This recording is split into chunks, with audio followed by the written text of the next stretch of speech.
Әниемнең әнисе әбием була минем. Әби генә түгел әле, ул минем дәү әнием.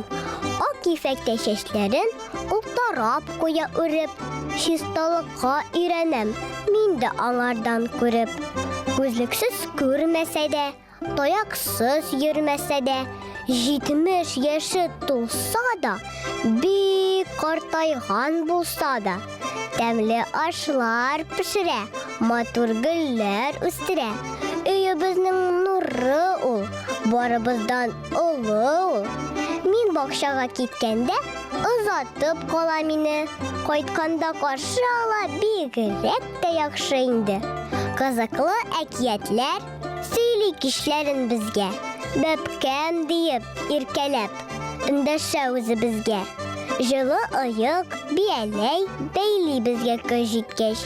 Мин дә аңа бүләкләр алырмын үсеп җиткәч.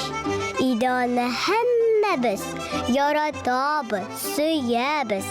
Син бик кадерле безгә, озак яшә диябез.